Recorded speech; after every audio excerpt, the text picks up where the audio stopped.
The truth of the share market channel में आपका स्वागत है। मैं भवनेश अग्रवाल। नमस्कार दोस्तों, ये शेयर बाजार है, इसमें पैसे कमाना बहुत आसान भी है और बहुत मुश्किल भी है। मुश्किल उस हालत में है जब आपको ज्ञान नहीं है शेयर बाजार और आप पराये ज्ञान से कमा लेना चाहते हैं, मेहनत बिल्कुल नहीं करना चाहते हैं, पराये ज्ञान से कमाना चाहते हैं। कोई आदमी चलते फिरते कोई भी आदमी कुछ बता गया आपको, उस आधार पे आप खरीद लेते हैं। एक इवैल्यूएशन शेयर के का सबसे बड़ा जो पैसे कमाने का आधार है वो इवैल्यूएशन ऑफ द शेयर है। वैल्यूएशन सही है या नहीं है, इसको चेक करना आसान है। मैं खुद ये देखता हूं, मेरे वीडियो में मैं पूरी कोशिश करता हूं कि इन्वेस्टर को ज़्यादा से ज़्यादा फायदा हो, बढ़िया से बढ़िया शेयर बताए जाएं, सेफ से शेयर बताए जाएं जिनमें ग्रोथ है, एप्रिसिएशन है। लेकिन ना तो कोई 4 दिन 5 दिन इंतजार करने को तैयार है। खरीदा और दूसरे दिन पूछते हैं साहब इस शेयर में क्या करें। मैं क्या कह सकता हूँ बताइए? मैं तो इन्वेस्टर हूँ, सटोरिया तो हूँ नहीं मैं। मैं खरीदने की कहता भी नहीं हूँ, तो ऐ नहीं होगी क्यों। तो सबसे बड़ी बात यह, मोटा मोटी ज्ञान तो सीखो आप। मेरा ये वीडियो अगर आप पूरा देख लोगे तो इससे ही बहुत कुछ मिल जाएगा। और इन चीज़ों को चेक करना कोई मुश्किल भी नहीं। आप moneycontrol.com पे चेक कर लीजिए और इस पर ये जो स्क्रीनर पे चेक कर लीजिए। गूगल पर बहुत साइट है, कंपनी की एनुअल रिपोर्ट खोल के देख लीजिए, BSE की साइट खोल के देख लीजिए, सब मिल जाता है, कोई दिक्कत। लेकिन खोले कौन, देखे कौन, ये सबसे बड़ी बात। इसके लिए मैं चाहूंगा कि भारी घाटों से अगर आपको बचना है, आज पेटीएम के शेयर में अप्लाई किया लोगों ने, 2021 में अप्लाई किया, न्यूओ को विस्टा में अप्लाई किया, स्विगी में अप्लाई किया, और साहब आपके अभी अभी एक IPO आया था ऑटोमोबाइल का, इलेक्ट्रिक व्हीकल्स का, उसमें अप्लाई किया। अभी भी सुन लो आप क्या हुआ, घाटा लॉस है उसमें। तो ऐसे बहुत से रद्दी शेयरों में अप्लाई कर दिया लोगों ने, IPOs में भी, क्यों पैसा मिट्टी हो गया। और वो क्यों अप्लाई किया साहब? बाजार पे कितना प्रीमियम चल रहे से ओन कर तो चल रही साहब, कितना ओन है साहब इस पर, उसको इससे कोई मतलब नहीं। शेयर क्या करता है, कंपनी का बिजनेस क्या है, अर्निंग क्या है, प्रॉफिट क्या है, सेल क्या है, कोई मतलब। प्रोडक्ट का भी बताना, ओन क्या है इस पर। अब वो ओन की क्या गारंटी है? आपके पास अलॉट होके आएगा, जिस दिन लिस्ट होगा उस दिन तक वाइप आउट हो जाएगा वो जो ओन है। Own is gone without delay. हाँ भाई, कम से कम इतना तो देखो ना, आपकी कम से कम शेयर टिके तो का प्राइस, ओरिजिनल प्राइस तो हमको मिल जाएगी, लेकिन वो भी नहीं देखते हैं लोग। तो मैं आपसे एक ही बात कहूंगा कि शेयर खरीदते समय किन बातों को चेक करना है। शेयर खरीदते समय इन चीज़ों को चेक करना है। पहला पॉइंट है basic fundamentals of the company. Basic fundamentally management किसका है। मैनेजमेंट अगर नॉन है, जाना पहचाना मैनेजमेंट है, जिसके ऑलरेडी कई कंपनियां लिस्टेड हैं, जैसे कुमार मंगलम बिरला है, अंबानी है, टाटा ग्रुप है, और भारती एयरटेल है, और आपके जो जिंदल्स हैं, और अडानी है, और आपके बजाज ग्रुप है,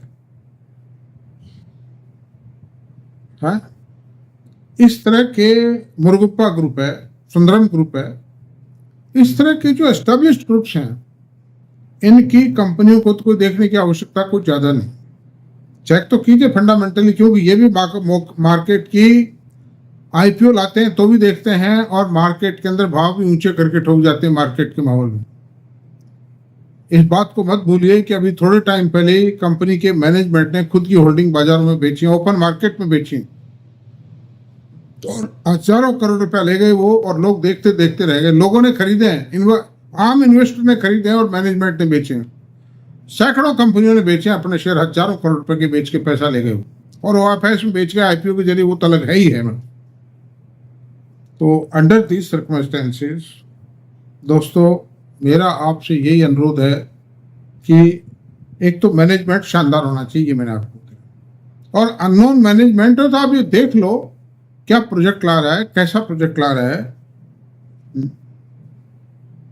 टेक्नोलॉजी क्या है उस प्रोजेक्ट में, प्रोडक्ट क्या है उसका, और उसके जो प्रोजेक्ट है उनका स्टेटस क्या है, अर्निंग शुरू करी या नहीं करी कंपनी ने, प्रोडक्शन चालू हुआ या नहीं हुआ। जैसे वारी एनर्जी का आईपीओ है, प्रीमियर एनर्जी का आईपीओ है, वो नई मैनेजमेंट थी, लेकिन उसके बावजूद भी हमने ये देख लिया कि the company has completed its project on time and within the stipulated course, and there are further more and more expansion plans are there in the company. तो अर्निंग शुरू हो गई तो फिर कोई बात नहीं। और ऐसा प्रोडक्ट ऐसा था जो चलने वाला था, डिमांड बेस्ड प्रोडक्ट था, जिसमें डिमांड ग्रोथ है, not only demand but demand growth is there. Solar power energy, solar power cells, solar power modules and solar power cells. Brand क्या है? ब्रांड का मतलब मेरा टेक्नोलॉजी से मोटी बात। और ट्रैक रिकॉर्ड कैसा है कंपनी का, तो ट्रैक रिकॉर्ड इन साथ में मैंने बताया, उससे मालूम पड़ जाएगा, मैनेजमेंट से पड़ जाएगा, प्रोजेक्ट लगाने के तरीके से पड़ जाएगा, प्रोजेक्ट की कॉस्ट से पड़ जाएगा, equity ratio, debt equity ratio क्या है, इन सब चीजों से पता पड़ जाएगा। दूसरा पॉइंट है अर्निंग पर शेयर और पी रेशो क्या है उस कंपनी का। ऐसी बहुत सी कंपनियां थी जो बाजार में तेजी के माहौल में 100, 150, 200 के पी रेशो पर पहुंच गई थी, उनका बढ़िता बन गया माफ उतारा, और उनका बना इन्वेस्टर का भी बन गया, उनके लेने वालों का भी बन गया। भाई रुपए में 25 पैसे 20 पैसे की घटत आ जाए, घट जाए, ये शेयर का काम है, यहां तक तो कोई बात नहीं। रुपए के 20 पैसे रह जाए, ये कहाँ का न्याय है? ये जस्टिफिकेशन है क्या?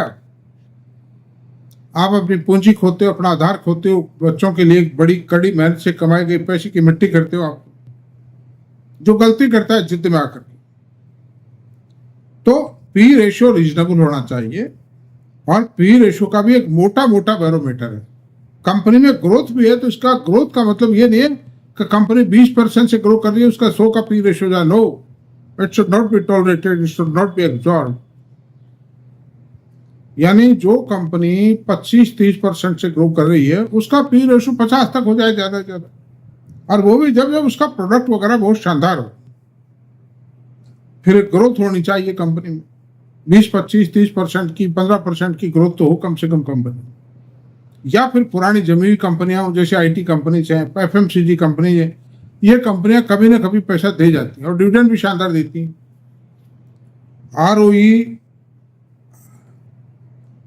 ROC, रिटर्न ऑन कैपिटल और रिटर्न ऑन कैपिटल एम्प्लॉयड, इनको भी आप चेक कीजिए, ये भी मतलब 10 से कम नहीं होना चाहिए।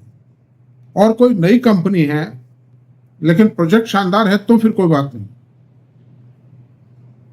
और ROE ROC अकेली किसी शेयर की वर्थ तय करने का आधार नहीं हो सकती है, क्योंकि इस ROE को आपने देखा और ROE में मान लो कोई एक्स्ट्रा आइटम शामिल है, जैसे अडानी एंटरप्राइजेज के रिजल्ट आए भी, अडानी एंटरप्राइजेज के रिजल्ट में एक 1900 करोड़ रुपए का एक्स्ट्रा आइटम शामिल है, उसको मिला के उन्होंने अर्निंग बता दी, तो वो ROE में भी शामिल हो ही गया ना।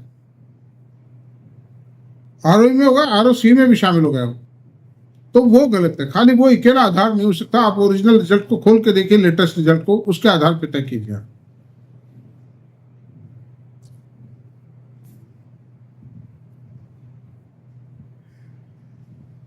प्रोडक्ट की क्वालिटी क्या है, टेक्नोलॉजी क्या है, डिमांड क्या है, डिमांड में ग्रोथ है या नहीं है, गवर्नमेंट का फोकस क्या है, गवर्नमेंट पॉलिसी क्या है। जैसे सोलर के प्रति, विंड के प्रति गवर्नमेंट पॉलिसी फेवरेट है, डिफेंस के प्रति गवर्नमेंट पॉलिसी फेवरेट है, ऑटो इलेक्ट्रिकल्स के प्रति गवर्नमेंट पॉलिसी फेवरेट है, वो सब चीजें भी देखनी पड़ेगी। इंपोर्ट एक्सपोर्ट मार्केट की क्या पोजीशन है, कहीं डंपिंग तो नहीं हो रही है। जैसे स्टील में जबरदस्त डंपिंग हो रही थी, एक वक्त था केमिकल्स में, और अभी भी केमिकल्स में डंपिंग हो रही है, मतलब तो वो आज केमिकल के शेयर क्यों दबे पड़े? ये थोड़ी प्रॉफिट नहीं, प्रॉफिट बहुत है भाई। जो पेट्रोलियम या क्रूड ऑयल, जो कि ऑलमोस्ट ज्यादातर प्रोडक्ट्स का, ज्यादातर केमिकल्स का जो बेस रॉ मटेरियल है वो पेट्रोकेमिकल है, या केमिकल है, सॉरी केमिकल, ये पेट्रोलियम है। उसके रेट तो बहुत गिर गए. But even then, most of the chemical companies are not reporting a desirable results. वो क्यों है? उसका कारण है, there is a dumping in the market by the Chinese companies. तो डंपिंग, स्टील के अंदर डंपिंग हो रही थी. गवर्नमेंट ने 12.5% HR कोयल के ऊपर, जो फ्लैट प्रोडक्ट है, स्टील प्रोडक्ट है, फ्लैट प्रोडक्ट है, और पाइप से उन पर ड्यूटी लगाई है, extra additional duty, dumping duty. डेट हर कंपनी पे होगा. बिजनेस के लिए पैसा चाहिए, लिक्विडिटी चाहिए, लेकिन लिक्विडिटी ऐसी हो कि जो टॉलरेबल हो. जैसे आइडिया पर है, आइडिया वोडाफोन पे डेट है और इक्विटी भी है, वो बहुत जबरदस्त हो चुकी है. 1,10,000 करोड़ की इक्विटी हो चुकी है, और कर्जा कितना हो गया? 3 लाख करोड़ का कर्जा है. 2 से 2.5-3 लाख का करोड़ का कर्जा है. तो ऐसा नहीं होना चाहिए. जितना असेट मौजूद है कंपनी के पास, भाई उतना, उससे ज्यादा कर्जा नहीं होना चाहिए. उससे ज्यादा कर्जा क्यों? इसका मतलब फिर तो घाटा है कंपनी में लगातार. तो असेट एंड डेट कम से कम ये दोनों बराबर होना चाहिए. नेटवर्थ से 1.5 गुना या 2 गुना कर्जा मान लो आप, उसमें डेट मान लीजिए. जो नेटवर्थ है कंपनी की, इक्विटी प्लस रिजर्व, इन दोनों को जोड़ करके इससे डबल से ज्यादा डेट अगर है, तो उस कंपनी में बहुत सावधानी बरतने की आवश्यकता है. फिर उसके लिए अदर फैक्टर्स का बहुत फेवरेबल होना आवश्यक है. अच्छा, साइज ऑफ द इक्विटी. जैसे आइडिया की इक्विटी आज 1 लाख और 10,000 करोड़ को क्रॉस कर रही. ये कंपनी कभी प्रॉफिट में नहीं आ सकती है. प्रॉफिट में आई तो चरणामृत आई. यस बैंक की इक्विटी 9,000 करोड़ रुपए, IDFC बैंक की इक्विटी 9,000 करोड़ रुपए. ये क्या कर पाएंगे? IDBI बैंक की 12,000 करोड़ रुपए. सारे PSU बैंक की 3-4,000 करोड़ की इक्विटी हो चुकी है. और ये कैपिटल एडिक्वेसी रेशियो को डिजायर्ड लेवल पर ले जाने के लिए अभी ये QIB प्लेसमेंट ला रहे हैं.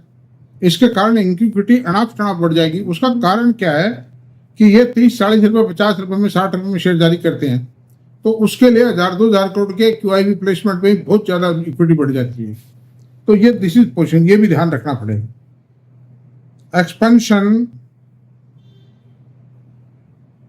एक्सपांशन कैपेक्स प्लान क्या है कंपनी अगर एक जगह आके खड़ी हो गई है, और चाहे वो प्रॉफिट कमा रही है, EPS भी है, P रेशो कम भी है, वो कंपनी आपको रिवार्ड नहीं देगी. रिवार्ड के लिए ये आवश्यक है कि कंपनी में continuously expansion, diversification, forward integration, backward integration होने चाहिए. Only in such cases company can reward the share holders.